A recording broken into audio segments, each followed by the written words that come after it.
Hello everyone. ഇന്ന് നമ്മൾ discuss ചെയ്യാൻ പോകുന്നത് biochemical characterisation of transforming principle ആണ്. അപ്പോൾ നമ്മൾ കഴിഞ്ഞ ക്ലാസ്സുകളിൽ നമ്മളുടെ ജെനറ്റിക് മെറ്റീരിയൽ ഐഡന്റിഫൈ ചെയ്യുന്ന ജെനറ്റിക് മെറ്റീരിയൽ എന്താണ് എന്ന് കണ്ടെത്തുന്നതിന്റെ ടൈം ലൈൻ ആയിരുന്നു ഡിസ്കസ് ചെയ്തുകൊണ്ടിരുന്നത്. അങ്ങനെ നമ്മൾ 1928 എത്തി, അതായത് ഫ്രെഡറിക് ഗ്രിഫിത്തിന്റെ ട്രാൻസ്ഫോമിംഗ് പ്രിൻസിപ്പിൾ കഴിഞ്ഞ ക്ലാസ്സിൽ നമ്മൾ പറഞ്ഞു നിർത്തിയിട്ടുണ്ട്. അപ്പൊ എന്തായിരുന്നു ട്രാൻസ്ഫോമിംഗ് പ്രിൻസിപ്പിൾ എന്ന് പറയുന്നത്? അതായത് നമ്മൾ R strain bacteria, heat killed എസ്ട്രെയിനും ആർ സ്ട്രെയിൻ ബാക്ടീരിയയും ഒരുമിച്ച് മിക്സ് ചെയ്ത് ഇൻജെക്ട് ചെയ്തപ്പോൾ R strain bacteria is transformed into S strain bacteria. അതിനുള്ള എക്സ്പ്ലനേഷൻ എന്താണ് ഫ്രെഡറിക് ഗ്രിഫിത്ത് കൊടുത്തത്? ഹീറ്റ് കിൽഡ് എസ്ട്രെയിനിൽ നിന്നും സംതിങ് സംഹൗ, എങ്ങനെയോ എന്തോ ഒന്ന് ആർ സ്ട്രെയിനിലേക്ക് എത്തിയിട്ടുണ്ട്. So that R strain is transformed into S strain. അപ്പൊ ആ എത്തിയ എന്തോ ഒന്നിനെയാണ് ട്രാൻസ്ഫോമിംഗ് പ്രിൻസിപ്പിൾ എന്ന് വിളിച്ചത്. ആ എത്തിയത് എന്താ എന്നുള്ളത്, ആ എത്തിയ സാധനം എന്താ എന്നുള്ളത് ഗ്രിഫിത്തിന് അറിയായിരുന്നോ? ഇല്ല. അത് മേ ബി പ്രോട്ടീൻ ആവാം, RNA ആവാം, DNA ആവാം. അപ്പൊ അതിന്റെ ബയോകെമിക്കൽ ക്യാരക്ടറൈസേഷൻ ആണ് ഇന്ന് നമുക്ക് പഠിക്കാനുള്ളത്. ഈ ബയോകെമിക്കൽ ക്യാരക്ടറൈസേഷൻ നടക്കുന്നത് നോക്ക് 1933 to 1944 ഈ കാലഘട്ടത്തിലാണ്. 3 സയന്റിസ്റ്റ്, മെയിൻലി ഓസ്വേൾഡ് അവേരി ആണ്. Oswald Avery, Colin MacLeod and Maclyn McCarty. ഈ 3 സയന്റിസ്റ്റുകളുടെ ഇൻഫറൻസിൽ നിന്നും മനസ്സിലായ കാര്യമാണ് ട്രാൻസ്ഫോമിംഗ് പ്രിൻസിപ്പിൾ ഈസ് DNA. അന്നുള്ളൊരു പോപ്പുലർ ആയിട്ടുള്ള വിശ്വാസം എന്ന് പറയുന്നത്, ഈ ട്രാൻസ്ഫോമിംഗ് പ്രിൻസിപ്പിൾ എന്ന് പറയുന്നത് ആരായിരുന്നു എന്നറിയോ? പ്രോട്ടീൻ ആയിരുന്നു എന്നായിരുന്നു. മനസ്സിലായോ? അപ്പൊ പ്രോട്ടീൻ ആയിരുന്നു ട്രാൻസ്ഫോമിംഗ് പ്രിൻസിപ്പിൾ. ഹീറ്റ് കിൽഡ് എസ്ട്രെയിനിൽ നിന്നും ആർ സ്ട്രെയിനിലേക്ക് എത്തിയ സാധനം പ്രോട്ടീൻ ആണ് എന്നാണ് അന്ന് എല്ലാവരും വിചാരിച്ചിരുന്നത്. പിന്നെ ഈ എക്സ്പെരിമെന്റിന് ശേഷമാണ് മനസ്സിലായത് ട്രാൻസ്ഫോമിംഗ് പ്രിൻസിപ്പിൾ പ്രോട്ടീൻ അല്ല, പക്ഷേ DNA ആണ് എന്ന് മനസ്സിലായി. സോ എന്താണ് എക്സ്പെരിമെന്റ് എന്നുള്ളതിലേക്കാണ് നമ്മൾ എൻറ്റർ ചെയ്യാൻ പോകുന്നത്. സോ നമുക്ക് എൻറ്റർ ചെയ്യാം.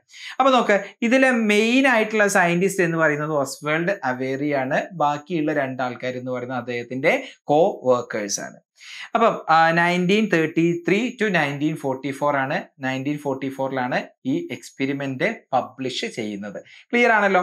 അപ്പൊ ഏകദേശം 1931 ആയ സമയത്ത് തന്നെ അവേരിക്ക് ഒരു കാര്യം മനസ്സിലായിട്ടുണ്ടായിരുന്നു. ഗ്രിഫിത്ത് എക്സ്പെരിമെന്റ് ചെയ്തത് ഒരു ആനിമലിലാണ്, അല്ലെ? നമുക്കറിയാം, മൗസിലാണ് എക്സ്പെരിമെന്റ് ചെയ്തത്. മൗസിന് ഇഞ്ചക്ട് ചെയ്തിട്ടുള്ള എക്സ്പെരിമെന്റ് ആയിരുന്നു ചെയ്തിട്ടുണ്ടായിരുന്നത്. അപ്പൊ ഒരു 1931 ഒക്കെ ആയ സമയത്ത് തന്നെ അവേരിക്ക് മനസ്സിലായി, മൗസിൽ ഗ്രിഫിത്ത് കണ്ടെത്തിയ റിസൾട്ട് ഒരു ആനിമലും ഇല്ലാതെ തന്നെ ആ റിസൾട്ട് നമുക്ക് വാലിഡേറ്റ് ചെയ്യാമെന്ന് 3 വർഷം കൊണ്ട് അവേരിക്ക് മനസ്സിലായിട്ടുണ്ട്. അതായത് എന്താന്നുള്ളത് ഞാൻ എക്സ്പ്ലെയിൻ ചെയ്യാം. നോക്ക്, അദ്ദേഹം ഒരു ഹീറ്റ് കിൽഡ് ബാക്ടീരിയനെ എടുത്തു.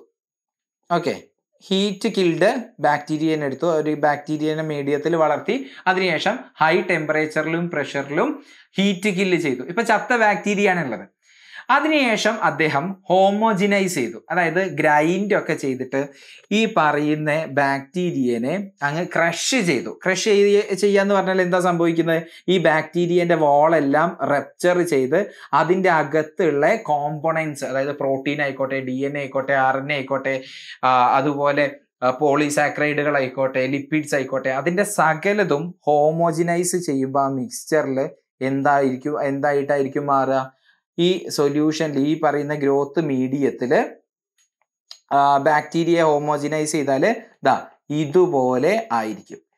അപ്പം എന്താ ഹോമോജിനൈസ് ചെയ്യുമ്പോൾ, അല്ലെങ്കിൽ ഗ്രൈൻഡ് ചെയ്ത ആ ബാക്ടീരിയൽ മീഡിയത്തിനെ, എസ്ട്രെയിൻ ബാക്ടീരിയനെ, ഹീറ്റ് കിൽഡ് എസ്ട്രെയിനെ ഗ്രൈൻഡ് ചെയ്യുമ്പോൾ എന്താ സംഭവിക്കുക എന്ന് പറഞ്ഞാൽ, ഹോമോജിനൈസ് ചെയ്യപ്പെടുമ്പം സെല്ലിന്റെ അകത്തുള്ള DNA, പ്രോട്ടീന്, അതുപോലെ RNA, സെല്ലിന്റെ അകത്തുള്ള എല്ലാ കോമ്പണൻസും, എല്ലാ ബയോമോളിക്യൂൾസും ഇപ്പൊ ആ മീഡിയത്തിന്റെ അകത്തുണ്ടായിരിക്കും. ക്ലിയർ ആണല്ലോ? അപ്പൊ ഈ ഹോമോജിനൈസ് ചെയ്താല്, ഗ്രൈൻഡ് ചെയ്തെടുത്താല് നമ്മളുടെ ബാക്ടീരിയന്റെ അകത്തുള്ള പ്രോട്ടീൻ ആയിക്കോട്ടെ, അതേപോലെ RNA ആയിക്കോട്ടെ, അതുപോലെ DNA, സെല്ലിന്റെ അകത്തുള്ള എല്ലാ സാധനങ്ങളും ഇപ്പൊ ഈ മീഡിയത്തിന്റെ അകത്തുണ്ട്. ക്ലിയർ ആണല്ലോ? ഇനി ഇദ്ദേഹം മനസ്സിലാക്കിയ ഒരു കാര്യമാണ് ഈ സെൽ എക്സ്ട്രാക്ട്. ഇപ്പൊ നമ്മൾ ഇതിനെ എന്താ വിളിക്കുക? ഹോമോജിനൈസ് ചെയ്ത് സെൽ എക്സ്ട്രാക്ട്. സെല്ലിന്റെ അകത്തുള്ള സാധനങ്ങളെല്ലാം ഉണ്ട്. അപ്പൊ ഇതിനെയാണ് നമ്മൾ സെൽ എക്സ്ട്രാക്ട് എന്ന് വിളിക്കുക. അപ്പൊ ഈ സെൽ എക്സ്ട്രാക്റ്റിന്റെ അകത്തേക്ക് ഇദ്ദേഹം എന്ത് ചെയ്തു? സെൽ എക്സ്ട്രാക്റ്റിന്റെ അകത്തേക്ക് ആർ സ്ട്രെയിൻ ബാക്ടീരിയനെ ഇട്ടുകൊടുത്തു. ആൻഡ് ഒബ്സർവ് ചെയ്തൊരു കാര്യമാണ്, R strain is transformed into S strain എന്ന് അദ്ദേഹം മനസ്സിലാക്കി. അപ്പൊ ഇവിടെ എന്ത് നടക്കുന്നുണ്ട്? ട്രാൻസ്ഫോർമേഷൻ നടക്കുന്നുണ്ട് എന്നുള്ളത് ഷുവർ ആണല്ലോ. അപ്പൊ ഇദ്ദേഹം എന്ത് ഒബ്സർവ് ചെയ്തു? ട്രാൻസ്ഫോർമേഷൻ നടക്കുന്നുണ്ട് എന്നുള്ളത് ഒബ്സർവ് ചെയ്തു. അപ്പൊ ഇതാണ് ഞാൻ പറഞ്ഞത്, 1931 ഒക്കെ ആയ സമയത്ത് അവേറിക്ക് മനസ്സിലായിട്ടുണ്ട് നമ്മളുടെ ഗ്രിഫിത്തിന്റെ റിസൾട്ട് ഒരു ആനിമലും ഇല്ലാതെ തന്നെ ചെയ്യാൻ പറ്റും, 2 ബാക്ടീരിയ ഒരു മീഡിയത്തിൽ വളർത്തിയാൽ മതി എന്നുള്ളത് മനസ്സിലായിട്ടുണ്ട്. ക്ലിയർ ആണല്ലോ കാര്യം? അപ്പൊ നോക്ക്, അപ്പം ഈ പ്രോട്ടീനോ RNAയോ DNA ആരോ ആണല്ലോ ട്രാൻസ്ഫോർമേഷൻ കോസ് ചെയ്യുന്ന ട്രാൻസ്ഫോമിങ് പ്രിൻസിപ്പിൾ എന്ന് പറയുന്നത്. അന്ന് ഞാൻ പറഞ്ഞു പോപ്പുലർ ആയിട്ടുള്ള ബിലീഫ് എന്ന് പറയുന്നത് എന്തായിരുന്നു? പ്രോട്ടീൻ ആയിരുന്നു. അങ്ങനെ പ്രോട്ടീൻ ആണോ RNA ആണോ DNA ആണോ ട്രാൻസ്ഫോമിങ് പ്രിൻസിപ്പിൾ എന്ന് മനസ്സിലാക്കാൻ എന്തായിരിക്കും ഇനി ഇദ്ദേഹം ചെയ്ത എക്സ്പെരിമെന്റ് എന്ന് പറയുന്നത്? എടാ നോക്ക്, ഈ മീഡിയത്തിൽ പ്രോട്ടീൻ ഉണ്ട്, RNA ഉണ്ട്, DNA ഉണ്ട്, ഇതിൽ ആരോ ഒന്നാണല്ലോ ട്രാൻസ്ഫോമിങ് പ്രിൻസിപ്പിൾ. അപ്പൊ ആദ്യം പ്രോട്ടീനെ ഇല്ലാതെയാക്കി നോക്കുക, ട്രാൻസ്ഫോർമേഷൻ നടക്കുന്നുണ്ടോ നോക്കുക. ട്രാൻസ്ഫോർമേഷൻ നടക്കുന്നില്ലെങ്കിൽ പ്രോട്ടീൻ ആണ്. RNAനെ റിമൂവ് ചെയ്ത് നോക്കുക, എൻസൈം ഉപയോഗിച്ചിട്ട് നമ്മൾ എന്തായാലും ഡിസ്കസ് ചെയ്യും. അപ്പൊ ട്രാൻസ്ഫോർമേഷൻ നടക്കുന്നുണ്ടോ നോക്കുക. ട്രാൻസ്ഫോർമേഷൻ നടക്കുന്നില്ല എന്നുണ്ടെങ്കിൽ RNA ആണ് ട്രാൻസ്ഫോമിങ് പ്രിൻസിപ്പിൾ. സിമിലർലി DNAനെയും റിമൂവ് ചെയ്ത് നോക്കുക. ഈസിയല്ലേ കാര്യം? ഇതാണ് ഇവര് 3 പേരും ചെയ്ത എക്സ്പെരിമെന്റ് എന്ന് പറയുന്നത്. അപ്പൊ എന്താ ഇവര് ചെയ്തത്? ഹീറ്റ് കിൽഡ് എസ്ട്രെയിനിൽ നിന്നും ഒരു സെൽ എക്സ്ട്രാക്ട് ഉണ്ടാക്കിയെടുത്തു. ആ സെൽ എക്സ്ട്രാക്റ്റിനെ സെലക്റ്റീവ് ആയിട്ട്, അതായത് 3 രീതിയിൽ തരംതിരിച്ചു. ഒന്നിൽ നിന്നും പ്രോട്ടീൻ റിമൂവ് ചെയ്തു, ഒന്നിൽ നിന്നും RNA റിമൂവ് ചെയ്തു, ആൻഡ് ഒന്നിൽ നിന്നും DNA റിമൂവ് ചെയ്തു നോക്കി. അപ്പൊ നോക്ക്, അപ്പൊ 3 ട്രീറ്റ്മെന്റ് ആണ് കൊടുത്തത്. ഞാൻ 3 ട്രീറ്റ്മെന്റും ഡീറ്റെയിൽഡ് ആയിട്ട് എക്സ്പ്ലെയിൻ ചെയ്യാം. അപ്പൊ ആദ്യത്തെ ട്രീറ്റ്മെന്റില് ഇവര് ചെയ്യുന്നത് എന്താന്ന് ചോദിച്ചാല്, ആദ്യത്തെ ട്രീറ്റ്മെന്റില് ഈ സൊല്യൂഷനിൽ നിന്നും സെൽ എക്സ്ട്രാക്റ്റിലേക്ക് പ്രോട്ടിയേസ് എൻസൈം ആഡ് ചെയ്യും. പ്രോട്ടിയേസ് എന്താ? പ്രോട്ടിയേസ് എന്ന് പറഞ്ഞാൽ പ്രോട്ടീൻ ഡൈജസ്റ്റിംഗ് എൻസൈം ആണ്. അപ്പൊ അതിൻ്റെ അകത്തുള്ള പ്രോട്ടീനെ ഡൈജസ്റ്റ് ചെയ്യപ്പെടും, അതായത് അതിൻ്റെ അകത്തുള്ള പ്രോട്ടീൻ ഡിസ്ട്രോയിഡ് ആവും. അപ്പൊ എന്താ പ്രോട്ടിയേസിന്റെ ഫംഗ്ഷൻ എന്ന് പറയുന്നത്? Destroy protein. അപ്പൊ ഇതിന്റെ അകത്തുള്ള പ്രോട്ടീനുകളെല്ലാം ഡിസ്ട്രോയ് ചെയ്യപ്പെടും. അപ്പൊ നോക്ക്, ഈ സെൽ എക്സ്ട്രാക്റ്റിന്റെ അകത്ത് എന്തൊക്കെയുള്ളത്? Protein, RNA and DNA. Protease വന്നാൽ ഇതിന്റെ അകത്തുള്ള പ്രോട്ടീന് പോവൂലേ?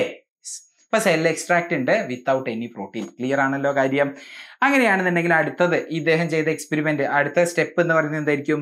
പ്രോട്ടീൻ ഡൈജസ്റ്റ് ചെയ്തതിന് ശേഷം അതിലേക്ക് R സ്ട്രെയിൻ ബാക്ടീരിയനെ ഇട്ട് കൊടുക്കും. എന്നിട്ട് അദ്ദേഹം ഒബ്സർവ് ചെയ്യും, എന്തെങ്കിലും S സ്ട്രെയിൻ ഉണ്ടാവുന്നുണ്ടോ എന്നുള്ളത് നോക്കും. ശരിയല്ലേ? അവിടെ എന്തുണ്ടാവുന്നുണ്ട്? S സ്ട്രെയിൻ ആയി മാറുന്നുണ്ട്. അപ്പം അവിടെ എന്ത് നടക്കുന്നുണ്ട് നമുക്ക് മനസ്സിലായി? ട്രാൻസ്ഫോർമേഷൻ നടക്കുന്നുണ്ട്. അപ്പം സെൽ എക്സ്ട്രാക്റ്റിന്റെ പ്രോട്ടീൻ റിമൂവ് ചെയ്യുമ്പോഴും എന്ത് നടക്കുന്നുണ്ടാ? ട്രാൻസ്ഫോർമേഷൻ നടക്കുന്നുണ്ട്. സോ പ്രോട്ടീൻ അല്ല ട്രാൻസ്ഫോമിങ് പ്രിൻസിപ്പിൾ എന്നുള്ളത് ഈ എക്സ്പെരിമെന്റ് എന്ന് ക്ലിയർ അല്ലേ? യെസ്. ഇനി രണ്ടാമത്തെ എക്സ്പെരിമെന്റ് എന്ന് പറയുന്നത് നോക്ക്. രണ്ടാമത്തെ എക്സ്പെരിമെന്റ് എന്ന് പറയുന്നത്, അടുത്ത ട്രീറ്റ്മെന്റ് എന്ന് പറയുന്നത് നോക്ക്, ഈ സെൽ എക്സ്ട്രാക്റ്റിന്റെ അകത്തേക്ക് രണ്ടാമത്തെ മെത്തേഡിൽ ഉപയോഗിച്ചത്, അല്ലെങ്കിൽ രണ്ടാമത്തെ പ്രൊസീജിയറിൽ ഉപയോഗിച്ചത് RNase എന്ന് പറഞ്ഞ എൻസൈമാണ് ഉപയോഗിച്ചത്. എന്താ RNase? RNAനെ ഡൈജസ്റ്റ് ചെയ്യുന്ന എൻസൈം. അപ്പൊ എന്താ ഇയാളുടെ പണി? RNaseന്റെ പണി എന്ന് പറയുന്നത് അയാള് RNAനെ ഡിസ്ട്രോയ് ചെയ്യും. ശരിയാണല്ലോ? അപ്പൊ ഇതിന്റെ അകത്ത് പ്രോട്ടീൻ ഉണ്ട്, RNA ഉണ്ട്, DNA ഉണ്ട്. ആ സെൽ എക്സ്ട്രാക്റ്റിന്റെ അകത്തുള്ള RNAനെ ഈ എൻസൈം, RNase എൻസൈം ഡിസ്ട്രോയ് ചെയ്യും. ക്ലിയർ ആണല്ലോ? എന്നിട്ട് അടുത്ത സ്റ്റെപ്പ് എന്ന് പറയുന്നത് എന്താ? അടുത്ത സ്റ്റെപ്പ് എന്ന് പറയുന്നത് R സ്ട്രെയിൻ ബാക്ടീരിയനെ ആഡ് ചെയ്ത് കൊടുക്കുക. R സ്ട്രെയിൻ ബാക്ടീരിയനെ ആഡ് ചെയ്തിട്ട് പിന്നെ നമ്മൾ ഒബ്സർവ് ചെയ്യണം. എന്താ ഒബ്സർവേഷൻ നമുക്ക് കാണാൻ പറ്റുക? R സ്ട്രെയിൻ ബാക്ടീരിയ എന്തായിട്ട് മാറിയിട്ടുണ്ടാവും? S സ്ട്രെയിൻ ബാക്ടീരിയ ആ സെൽ എക്സ്ട്രാക്റ്റിൽ ഫോം ചെയ്തിട്ടുണ്ടാവും. അപ്പൊ അവിടെ എന്ത് നടന്നിട്ടുണ്ട്? R strain is transformed into S strain. അപ്പൊ ട്രാൻസ്ഫോർമേഷൻ നടന്നിട്ടുണ്ട്. ക്ലിയർ അല്ലേ? യെസ്. ഇനി അടുത്ത എക്സ്പെരിമെന്റ്. അപ്പൊ ഈ 2 കാര്യത്തിൽ നിന്നും നമുക്ക് എന്ത് മനസ്സിലായടാ? ഈ 2 എക്സ്പെരിമെന്റിൽ നിന്നും നമുക്ക് എന്ത് മനസ്സിലായി? പ്രോട്ടീനുമല്ല RNAയുമല്ല ട്രാൻസ്ഫോമിങ് പ്രിൻസിപ്പിൾ എന്ന് മനസ്സിലായില്ലേ? യെസ്. അങ്ങനെയാണെന്നുണ്ടെങ്കിൽ അടുത്ത സെറ്റപ്പിലേക്ക് കടക്കാം. അടുത്തതായിട്ട് നമ്മൾ ആഡ് ചെയ്യാൻ പോകുന്നത് ആരെയാണ്? അടുത്തതായിട്ട് നമ്മൾ ആഡ് ചെയ്യാൻ പോകുന്നത് DNase ആണ്. DNase എൻസൈം ആണ്. സോ നോക്ക്, DNase എൻസൈം ആണ്. അപ്പൊ DNase അദ്ദേഹം ഇതിലേക്ക് ഒഴിച്ചു കൊടുത്തു. എന്താ DNA എന്ന് പറഞ്ഞാൽ? DNA ഡൈജസ്റ്റ് ചെയ്യുന്ന എൻസൈമാണ്. അപ്പൊ എന്താ അയാളുടെ ഫങ്ഷൻ? അയാള് DNA ഡിസ്ട്രോയ് ചെയ്യും. Destroy DNA. അപ്പൊ ഈ സെല്ല് എക്സ്ട്രാക്റ്റില് പ്രോട്ടീൻ ഉണ്ട്, RNA ഉണ്ട്, DNA ഉണ്ട്, ശരിയല്ലേ? അതിനകത്ത് DNA നശിപ്പിച്ച് കളയുക എൻസൈം. ക്ലിയർ ആണല്ലോ? എന്നിട്ട് സ്ഥിരമായിട്ട് ചെയ്യുന്ന പരിപാടി തന്നെ. എന്താ പരിപാടി? ഇതിൻ്റെ അകത്തേക്ക് ഈ സെല്ല് എക്സ്ട്രാക്ട് വിത്തൗട്ട് DNA അതിൻ്റെ അകത്തേക്ക് R സ്ട്രെയിൻ ബാക്ടീരിയനെ ഇട്ട് കൊടുക്കും. എന്നിട്ട് ഒബ്സർവ് ചെയ്യും. ഒബ്സർവ് ചെയ്യുമ്പം അവിടെ S സ്ട്രെയിൻ ആയി മാറുന്ന ഒരു ട്രാൻസ്ഫോർമേഷൻ നടക്കുന്നില്ല. ആ സെല്ല് എക്സ്ട്രാക്റ്റിൻ്റെ അകത്ത് ഒരു കോളനിയും അല്ലെങ്കിൽ ഒരു ബാക്ടീരിയയും S സ്ട്രെയിൻ ബാക്ടീരിയ ഉണ്ടാവുന്നില്ല. അപ്പൊ എന്താ അതിന്റെ അർത്ഥം? നോക്ക്, ആ സെല്ല് എക്സ്ട്രാക്റ്റിൽ നിന്ന് DNA റിമൂവ് ചെയ്തപ്പം അവിടെ നമുക്ക് ട്രാൻസ്ഫോർമേഷൻ കാണാൻ പറ്റുന്നില്ല. No transformation. No transformation. അപ്പൊ നോക്ക്, സെല്ല് എക്സ്ട്രാക്റ്റില് പ്രോട്ടീൻ ഉണ്ട്, RNA ഉണ്ട് ആൻഡ് DNA ഉണ്ട്. പ്രോട്ടീൻ ഡൈജസ്റ്റ് ചെയ്ത സമയത്ത് ട്രാൻസ്ഫോർമേഷൻ നടക്കുന്നുണ്ട്. ദാറ്റ് മീൻസ് പ്രോട്ടീൻ അല്ല ട്രാൻസ്ഫോമിങ് പ്രിൻസിപ്പിൾ. RNA റിമൂവ് ചെയ്തപ്പോൾ ട്രാൻസ്ഫോർമേഷൻ നടക്കുന്നുണ്ട്. ദാറ്റ് മീൻസ് RNA അല്ല transforming principle. But DNA digest ചെയ്തപ്പം DNA ആ മീഡിയത്തിൽ നിന്നും ഇല്ലാതെയായപ്പോൾ ട്രാൻസ്ഫോർമേഷൻ നടക്കുന്നില്ല. It indicates DNA is the transforming principle. DNA remove ചെയ്യുമ്പം എന്ത് നടക്കുന്നില്ല? ട്രാൻസ്ഫോർമേഷൻ നടക്കുന്നില്ല. സോ എന്താ നമുക്ക് ഇതൊന്ന് കൺക്ലൂഡ് ചെയ്യാൻ പറ്റുക? കൺക്ലൂഡ് ചെയ്യാൻ പറ്റുന്ന പോയിന്റ് എന്ന് പറയുന്നത് DNA is the transforming principle. Is the transforming principle. Clear ആണോ? അപ്പൊ ട്രാൻസ്ഫോമിങ് പ്രിൻസിപ്പിളിന്റെ ബയോ കെമിക്കൽ ക്യാരക്ടറൈസേഷൻ ഗ്രിഫിത്തിന് അറിയില്ലായിരുന്നു. സംതിങ് സംഹൗ R സ്ട്രെയിനിലേക്ക് എത്തി എന്നുള്ളത് മാത്രമേ അദ്ദേഹത്തിന് പറയാൻ പറ്റിയിട്ടുള്ളൂ. പക്ഷേ ഓസ്വേൾഡ് അവേരിക്കും ഈ രണ്ട് സയന്റിസ്റ്റുകൾക്കും കോവർക്കേഴ്സിനും എന്ത് പറയാൻ പറ്റിയിട്ടുണ്ട്? DNA is the transforming principle എന്ന് പറയാൻ പറ്റിയിട്ടുണ്ട്. ക്ലിയർ ആണല്ലോ? അപ്പം ട്രാൻസ്ഫോമിങ് പ്രിൻസിപ്പിൾ ആണ് എങ്കിൽ DNA ആണ് ജെനറ്റിക് മെറ്റീരിയൽ എന്നും ഇവർ പറയുകയുണ്ടായിട്ടുണ്ട്. കാരണം ഗ്രിഫിത്ത് തന്നെ പറഞ്ഞിട്ടുണ്ട് ട്രാൻസ്ഫോമിങ് പ്രിൻസിപ്പിൾ ആണ് ജെനറ്റിക് മെറ്റീരിയൽ എന്നുള്ളത്. അങ്ങനെയാണെങ്കിൽ ട്രാൻസ്ഫോമിങ് പ്രിൻസിപ്പിൾ DNA ആണ് എന്നുള്ളത് ഇവർ പറഞ്ഞു. അപ്പം രണ്ടും കൂടെ കൂട്ടി വായിക്കുകയാണെങ്കിൽ DNA is the genetic material എന്ന് പറയുകയുണ്ടായി 1944. പക്ഷേ അന്ന് ഉണ്ടായിരുന്ന പോപ്പുലർ ബിലീഫ് എന്ന് പറയുന്നത് DNA അല്ല ഈ ട്രാൻസ്ഫോമിങ് പ്രിൻസിപ്പിൾ, പക്ഷെ പ്രോട്ടീൻ ആയിരുന്നു എന്നതായിരുന്നു. അല്ലെ? ഒരു പോപ്പുലർ ആയിട്ടുള്ള ബിലീഫ് ആയിരുന്നു. ഈ ഓസ്വേൾഡ് അവേരിന്റെ നേതൃത്വത്തിലാണ് ഈ എക്സ്പെരിമെന്റ് ഒക്കെ നടത്തിയത്. അന്ന് ഈ തിയറി അത്രത്തോളം പോപ്പുലർ ആയിട്ടില്ല, അത്രത്തോളം അക്സെപ്റ്റഡ് ആയിട്ടില്ലായിരുന്നു. അതിനുള്ള കാരണം എന്താ എന്ന് ചോദിച്ചാൽ, ഒന്നാമത്തെ കാര്യം, ഇദ്ദേഹം ഒരു ബാക്ടീരിയോളജിസ്റ്റ് ആയിരുന്നു. അപ്പം ഇത്തരം കാര്യങ്ങളൊക്കെ ആരാണ് സാധാരണഗതിയിൽ എക്സ്പെരിമെന്റ് ചെയ്യാറുള്ളത്? ഒരു ജെനറ്റിസിസ്റ്റ് ആയിരിക്കും, അല്ലെ? ഒരു ജെനറ്റിക്സ് വിഭാഗത്തിൽ റിസർച്ച് ചെയ്യുന്ന ഒരു സയന്റിസ്റ്റ് ആണ്. ഇദ്ദേഹം ഒരു ബാക്ടീരിയോളജിസ്റ്റ് ആയതുകൊണ്ട് തന്നെ വലിയ വിലയൊന്നും അന്നത്തെ കാലത്ത് ആൾക്കാർ കൊടുത്തിട്ടില്ല. രണ്ടാമത്തെ കാര്യം എന്ന് പറയുന്നത്, അന്നത്തെ ഒരു പോപ്പുലർ ബിലീഫ് എന്ന് പറയുന്നത് പ്രോട്ടീൻ ആണ് ജെനറ്റിക് മെറ്റീരിയൽ എന്നാണ്. ഇനി മൂന്നാമത്തെ കാര്യം നമ്മൾ പറയുകയാണെന്നുണ്ടെങ്കിൽ, ഈ എക്സ്പെരിമെന്റിന് വേണ്ടിയിട്ട് ഓസ്വേൾഡ് അവേരി പ്യൂരിഫിക്കേഷൻ നടത്തിയിട്ടുണ്ട്. സെൽ എക്സ്ട്രാക്ട് പ്യൂരിഫൈ ചെയ്തിട്ടുണ്ട്. അപ്പൊ ആ പ്യൂരിഫിക്കേഷനിൽ അത് കൃത്യമായിട്ടുള്ള പ്യൂരിഫിക്കേഷൻ ആവണം എന്ന് നിർബന്ധമില്ല. അതിൽ കണ്ടാമിനേഷൻസ് എല്ലാം വന്നിട്ടുണ്ടായിരിക്കും എന്നാണ് സയന്റിസ്റ്റുകൾ അന്ന് പറഞ്ഞിട്ടുണ്ടായിരുന്നത്. പിന്നെ DNA ആണ് ജെനറ്റിക് മെറ്റീരിയൽ എന്നുള്ളതിന് അന്നത്തെ കാലത്ത് ഈ ഒരു റിസർച്ച് മാത്രമേ ഉള്ളൂ. അപ്പം ആ കാലത്ത് ഈ ഒരു DNA ആണ് ജെനറ്റിക് മെറ്റീരിയൽ അല്ലെങ്കിൽ ട്രാൻസ്ഫോമിങ് പ്രിൻസിപ്പിൾ എന്ന് പറയുന്നത് DNA ആണ് എന്ന കാര്യം കണ്ടംപററി സയന്റിസ്റ്റുകൾ അക്സെപ്റ്റ് ചെയ്യാത്ത കാര്യമാണ്. അപ്പൊ DNA ആണ് ജെനറ്റിക് മെറ്റീരിയൽ എന്നുള്ളതിന്റെ അൺഇക്യുവോക്കൽ ആയിട്ടുള്ള പ്രൂഫ്, സോളിഡ് ആയിട്ടുള്ള പ്രൂഫ് കൊടുക്കുന്നത് ഇദ്ദേഹം അല്ല, പിന്നീട് later Hershey and chase blender experiment ആണ്. ആ ഒരു എക്സ്പെരിമെന്റിലൂടെയാണ് DNA is the genetic material എന്ന് കംപ്ലീറ്റ്ലി സംശയം ബാക്കി നിൽക്കാത്ത രീതിയിൽ ഉള്ള തെളിവ് എന്ന് പറയുന്നത്. സോ നമുക്ക് അടുത്ത വീഡിയോയിലൂടെ ആ experiment, Hershey and Chase experiment എന്താണ് അല്ലെങ്കിൽ ബ്ലെൻഡേഴ്സ് എക്സ്പെരിമെന്റ് എന്താ എന്നുള്ളത് മനസ്സിലാക്കാം. So biochemical characterisation of transforming principle നിങ്ങൾക്ക് അടിപൊളിയായിട്ട് ക്രിസ്റ്റൽ ക്ലിയർ ആയിട്ട് മനസ്സിലായിട്ടുണ്ടെന്നുണ്ടെങ്കിൽ ഈ വീഡിയോ നിങ്ങളൊന്ന് ലൈക്ക് ചെയ്യുക. നിങ്ങൾക്ക് എന്തെങ്കിലും സംശയം ഉണ്ടെന്നുണ്ടെങ്കിൽ നിങ്ങൾക്ക് കമൻ്റ് ആയിട്ട് ചോദിക്കാം. ഇനി പേഴ്സണലി എന്തെങ്കിലും ചോദിക്കാനുണ്ടെങ്കിൽ നിങ്ങൾക്ക് ടെലിഗ്രാം ഗ്രൂപ്പിലൂടെയും ചോദിക്കാവുന്നതാണ്.